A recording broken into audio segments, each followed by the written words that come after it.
ఓబద్యా 1వ అధ్యాయం 5వ వచనం.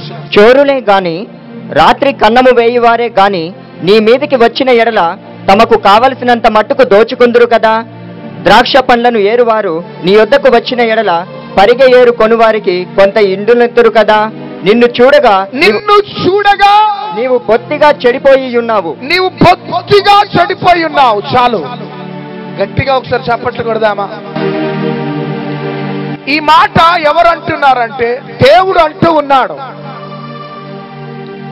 ఎవరిని చూసి అంటున్నాడంటే తన బిడ్డలను చూసి అంటూ ఉన్నాడు.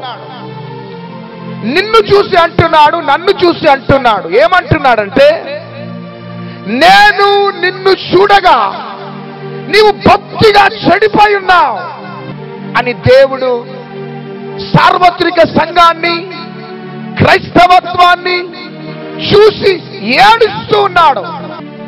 నిన్ను నేను చూడగా you are fit for nothing. నేను నిన్ను వాడుకోవాలి అనుకుంటే నువ్వు భక్తిగా చెడిపోయి ఉన్నావు. చూడండి, ఒక వెహికల్ ఉన్నది. ఆ వెహికల్ సడన్ గా మేజర్ యాక్సిడెంట్ కి గురైంది అనుకోండి. ఆ వెహికల్ ఏమైపోతుందంటే నుజ్జు అయిపోతుంది. చివరికి ఆ వెహికల్ ఎందుకు పనికి రాకుండా అయిపోతుంది. ఓనర్ ఏమో ఎన్నో ఆశలతో ఆ కార్ని కొనుక్కుంటాడు, కానీ మేజర్ యాక్సిడెంట్ కి గురైతుంది కార్. చివరికి ఆ కార్ పరిస్థితి ఎట్లయిపోయిందంటే నుజ్జు అయిపోయింది. అప్పుడు ఎన్నో ఆశలు పెట్టుకున్న ఆ ఓనర్ ఏడుస్తూ ఉంటాడు. ఎందుకంటే ఇక ఆ వాహనము పనికిరాదిక. ఒకవేళ గ్యారేజ్ లో పెడితే, మెకానిక్ ఇస్తే దానిని టింకరింగ్ చేయటం కానీ ఆ రిపేర్స్ ఈ రిపేర్ చేయటానికి ఎంతో టైం పడుతుంది, ఎంతో కాలము వృధా అవుతుంది. దాని తర్వాత మరలా ఆ వెహికల్ రోడ్డు మీదకి రావటానికి ఎంతో టైం వేస్ట్ అవుతుంది. అదేవిధంగా ప్రియ దేవుని బిడ్డలారా, దేవుడు మనల్ని చూసినప్పుడట మనం బొత్తిగా చెడిపోయినామట. నువ్వు ఏ విధంగా చెడిపోయినావంటే యాక్సిడెంట్ అయిన వెహికల్ లాగా నువ్వు చెడిపోయినావు. దేవుడు నిన్ను వాడుకోవాలనుకుంటే నువ్వు వాడబడలేకపోతున్నావు. దేవుడు నీ మీద ఎన్నో కోరికలు పెట్టుకుంటే కోరికలన్నీ కూడా విఫలమైపోతున్నాయి.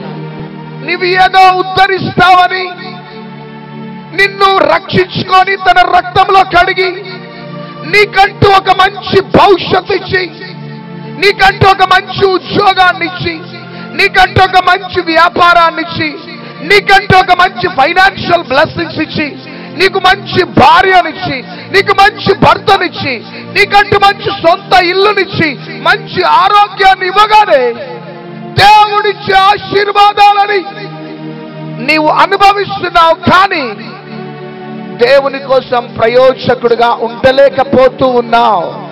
దేవుడు పరిగెత్తుకుంటూ నీ దగ్గరికి వస్తే నీవు బొత్తిగా చెడిపోయి ఉన్నావు. నీ ద్వారా దేవునికి ఎటువంటి ప్రయోజనం లేదు. దేవుడు దుఃఖపడుతున్నాడు. బిడ్డ, సాతాను పట్టణాలని స్వాధీనం చేసుకొని తాండవిస్తున్నాడు. వాడు ప్రజలని పాపానికి గురి చేస్తున్నాడు. వాడు జీవితాలతో ఆడుకుంటున్నాడు సాతాను. అభయంకరమైన వార్తలు, సంఘటనలు నీకు వినబడుతున్నా చీమ కుట్టినట్టు కూడా లేదు క్రైస్తవులకి. దేవుడు అంటున్నాడు, నిన్ను నేను చూడగా నువ్వు భక్తిగా చెడిపోయి ఉన్నావు అని దేవుడు ఏడుస్తూ ఉన్నాడు. కానీ నేను నమ్ముతున్నాను ప్రియ దేవుని బిడ్డలారా, ఈ సండే తర్వాతనైనా నువ్వు బాగుపడబోతున్నావు. గట్టిగా చప్పట్లు కొట్టండి. వాట్ ఐ మస్ట్ డూ, నేను ఏం చేయాలి? యవ్వన బిడ్డలారా, మీ బలాన్ని, మీ జ్ఞానాన్ని దేవుని కోసం వాడుకోండి బిడ్డ.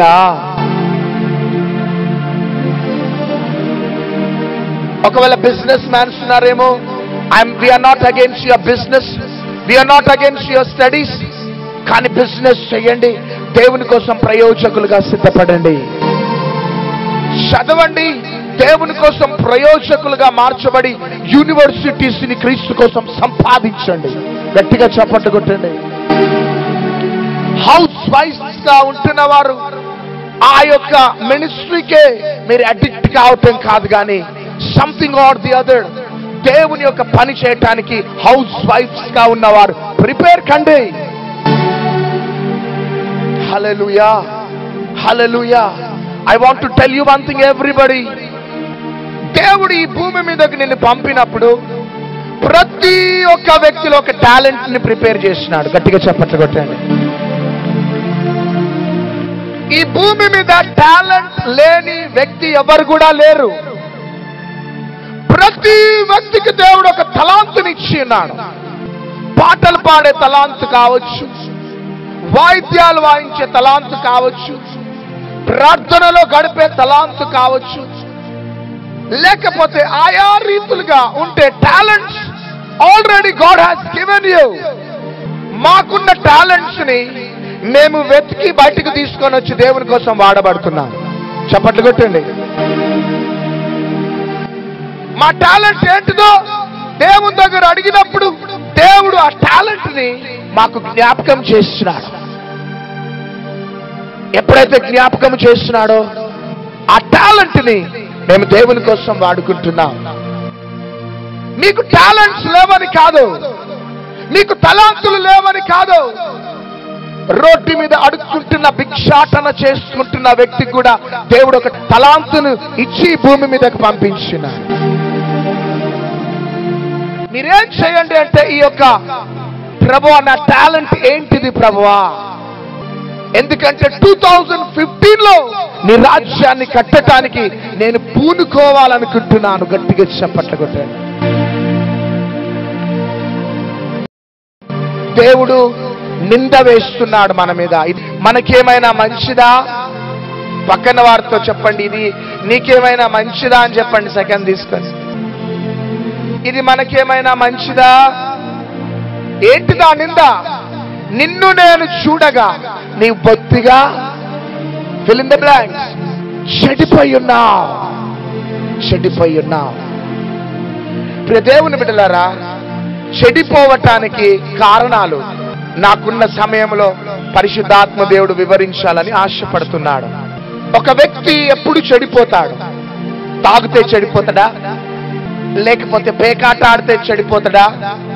అందరికీ ఒక ఆలోచన ఏంటిదంటే, అరే వీడు తాగి తాగి చెడిపోయిండ్రా వీడు, అందుకనే వీడి జీవితం ఇక బాగుపడదురా, భవిష్యత్తు లేదురా నీకు. పేకాట అంతకాలం ఆడుతావురా, పేకాట ఆడి ఆడి ఆడి చెడిపోయినాడు రా వీడు, చెడు స్నేహితులతో స్నేహం చేసి వీడు చెడిపోయినాడు రా అని క్రైస్తవులు సమాజంలో ఉన్న ప్రజలను చూసి ఈ విధమైన మాటలు అంటూ ఉంటారు. కానీ దేవుడు ఏమంటున్నాడంటే, మనమే చెడిపోయినామట. ఏంటట? మనమే చెడిపోయినామట. చూడండి, ఒకసారట ఒంటె నడుచుకుంటూ పోతున్నదట. ఎవరు? ఒంటె నడుచుకుంటూ పోతుంటే గుర్రం పడగెత్తుకుంటూ వచ్చిందట. వచ్చి ఒంటె అన్నా, ఒంటె అన్నా, ఎంత వికారంగా ఉన్నావన్నా నువ్వు.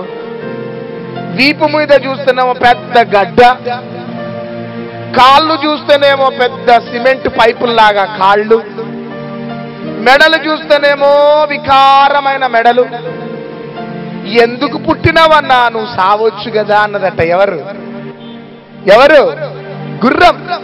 నన్ను చూడు ఎంత అందంగా ఉన్నానో, నా మజిల్స్ చూడు, నా వీపు మీద ఉన్న నా ఎంటికలు చూడు ఎంత అందంగా ఉన్నానో. నేను ఎవరికి కావాలంటే రాజులకు కావాలా. హల్లెలూయా. రాజులకి నేను లేకపోతే పని జరగదు. యుద్ధాలు జరగాలంటే నేను ఉండాలా. నాకు ఫోన్ చేసి పిలిపిస్తా ఉంటారు రాజులు. చప్పట్లు కొట్టండి. నాకు స్నానం చేపియటానికి పనివారు ఉంటారు, నాకు భోజనం చేపియటానికి పనివారు ఉంటారు. రియల్లీ నేను చాలా గ్రేట్ అన్నా అన్నదట. ఎవరు? నీ ముఖం చూడు ఎట్లున్నది, మూతేమో ఇట్లున్నది, వీపు మీదేమో గడ్డ ఇట్లున్నది అని ఎగతాళి చేస్తా ఉంటే ఈ ఒంటె ఏడ్చుకుంటూ ఏసయ్యని అడిగిందట, ఏసయ్యా ఎందుకు ఏసయ్యా నన్ను ఇట్లా చేసినావు? ఆ గుర్రమునైతే చాలా అందంగా చేసినావు, నన్ను ఎందుకు ఇట్లా చేసినావు ఏసయ్యా అని ఏడుస్తా ఉంటే ఏసయ్య అన్నాడట, బాధపడక బిడ్డ, రేపు ఒక ప్లాన్ చెప్తా, ఆ ప్లాన్ ప్రకారం నువ్వు నడుచుకో. హల్లెలూయా. మార్నింగ్ వచ్చేసిందట. ఎవరు? కమల గుర్రం రాగానే ఒంటె అన్నదట, గుర్రం తమ్ముడు, నీ అందాన్ని మా స్నేహితులకు అంతా కూడా వర్ణించిన, నువ్వు చాలా అందంగా ఉంటావని మా కొలీగ్స్ కి మా స్టాఫ్ కి అంతా కూడా నేను వర్ణించగానే వాళ్ళు అన్నారు, అబ్బా మేము కూడా ఆ గుర్రాన్ని చూడాలనుకుంటున్నాం, చూపెట్టావా అని ఫోన్ చేసిండ్రు, మనం వెళ్ళి కలుద్దామా? వాళ్ళు దండలు బొకేస్ షాలుస్ పట్టుకొని నిలబడ్డరట. ఎక్కడ? ఒక ప్లేస్ లో. అంటే ఇక ఎక్కడ లేని ఉబ్బిపోయింది. ఎవరు? గుర్రం. సరే వెళ్దామంటే come on no problem I'm ready అన్నది అంతే. ఇక నడుచుకుంటూ పోతూ ఉన్నారు. ఒక సహారా డెజర్ట్ వచ్చింది. ఏ డెజర్ట్? సహారా డెజర్ట్ వచ్చింది. మంచిగా డాన్స్ చేసుకుంటూ వెళ్తా ఉన్నది. ఎవరు? ఇక ఈ గుర్రం మాత్రము నడిచి నడిచి కూర్చున్నది. కొంచెంసేపు కూర్చొని, ఒంటె అన్నా ఇంకా ఎంతసేపు నడవాలన్నా, నేను ఇప్పటికీ ఈ సహారా డెజర్ట్ లో గంటలు గంటలు నడిపించిన, నాకు చెమటలు వస్తున్నాయన్నా, ఇంకెంత దూరం నడవాలన్నంటే జస్ట్ ఇంకొక 3-4 గంటలు నడవాలంతే అన్నదట. ఇక నడిచి నడిచి అలసిపోతా ఉన్నది. అప్పుడు ఏమైందన్నా, 3-4 గంటలు అయిపోయింది, మీ ఫ్రెండ్స్ ఎక్కడ అంటే, సారీ తమ్ముడు మనం త్రోవ తప్పిపోయినావేమో, ఇంకొక 5 గంటలు నడవాలన్నదట. గట్టిగా చప్పట్లు కొడదామా? ఇక నేను నడవలేనన్నా అని కూలిపోయిందట. కూలిపోయినప్పుడు ఒంటె అంటుందట, తమ్ముడు రాజుల దగ్గర నిన్ను సిద్ధపరిచిండు, ఈ ఎడారిలో దేవుడు నన్ను సిద్ధపరిచిండు. గట్టిగా చప్పట్లు కొట్టండి, గట్టిగా. నీ పిలుపు వేరు, నా పిలుపు వేరు. నువ్వు లేకపోతే రాజులకు పని జరగదు. ఈ డెజర్ట్ లో, ఈ యొక్క ఎడారిలో నేను లేకపోతే ప్రజలకు పని జరగదు. దేవుడు ఒక్కొక్కరిని ఒక్కొక్క రీతిలో తయారు చేస్తున్నాడు. గట్టిగా చెప్పట్లు కొడదాం. కాబట్టి దేవుని బిడ్డలారా, దేవుడు ఒక్కొక్కరిని ఒక్కొక్క రీతిలుగా తయారు చేసినాడు. బిడ్డ, నీ పేదరికాన్ని బట్టి, నీ దారిద్ర్యతను బట్టి, నీ ఒంటరితనమును బట్టి నువ్వెందుకు పనికి రాని వాడవు అనుకోవద్దు నాన్న నువ్వు. కానీ దేవుడు నా పట్ల ఒక గొప్ప ఉద్దేశం కలిగి ఉన్నాడు. గట్టిగా చప్పట్లు కొట్టండి. చాలా మంది వారిని వారి అండర్ ఎస్టిమేట్ చేసుకొని దేవుని కోసం ప్రయోజకులుగా ఉండటానికి ఇష్టపడరు. కానీ దేవుడు ఏమంటున్నాడంటే, నీలో కూడా నేను ఒక టాలెంట్ని నేను సిద్ధపరిచినాను. గట్టిగా చప్పట్లు కొట్టండి. నీలో కూడా ఒక వరమును నేను ప్రిజర్వ్ చేసి పరలోకం నుంచి నేను నీ కోసము ఈ భూమి మీదకి నేను పంపించినాను. కానీ నేను సంవత్సరాల తరబడి నిన్ను నేను చూడగా నీవు బొత్తిగా చెడిపోయి ఉన్నావు అని ఏడుస్తూ ఉన్నాడు దేవుడు. ఎందుకు ప్రజలు చెడిపోతారు? లోక సంబంధమైన ప్రజల సంగతి విడిచిపెట్టేసేయండి. ఎందుకు క్రైస్తవులు చెడిపోతారు? ఎందుకు దేవుడు నిన్ను నన్ను చూసి నువ్వు బొత్తిగా చెడిపోయి ఉన్నావని అంటానికి కారణం ఏంటిదంటే, మొదటి కారణం చదవండి. రోమీలకు రాసిన పత్రిక 12వ అధ్యాయం 2వ వచనాన్ని చదవాలి.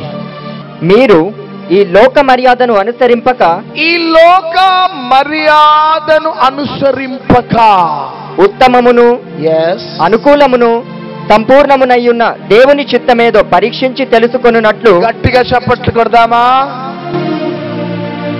ఒక క్రైస్తవుడు చెడిపోవటానికి కారణం ఏంటిదంటే, లోక మర్యాదను అనుసరించటమును బట్టి. హల్లెలూయా.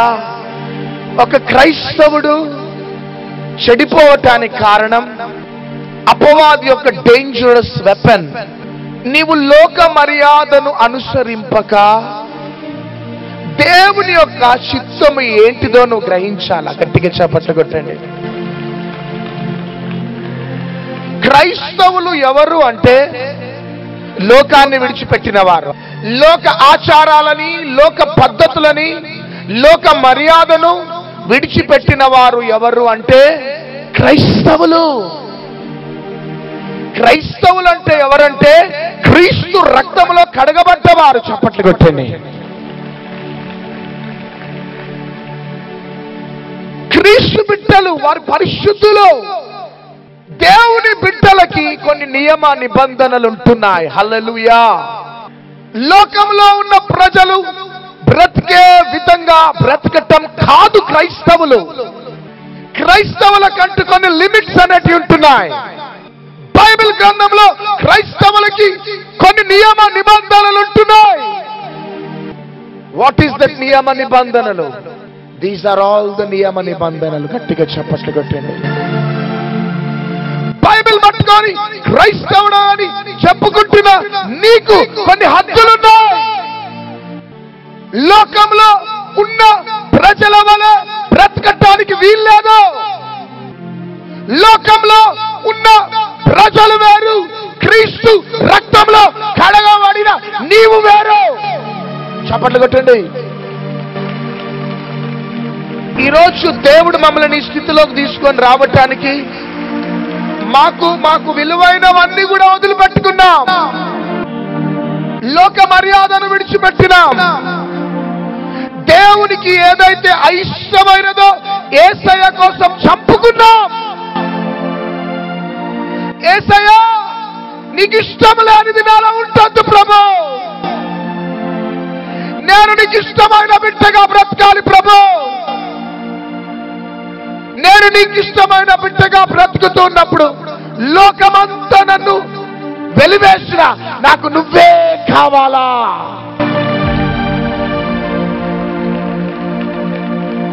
యేసయ్య మార్గంలో నడుస్తున్నప్పుడు ప్రజలకి నేను ఒక బఫూన్ లాగా అయిపోయినాను, ఒక జోకర్ లాగా అయిపోయినాను. అందరు మమ్మల్ని విడిచిపెట్టినారు. అందరు మమ్మల్ని విడిచిపెట్టినా మాతో ఉండి మమ్మల్ని ఈ స్థితిలోకి తీసుకొని వచ్చింది ఎవరంటే నజరేయుడైన యేసుక్రీస్తు ప్రభువు.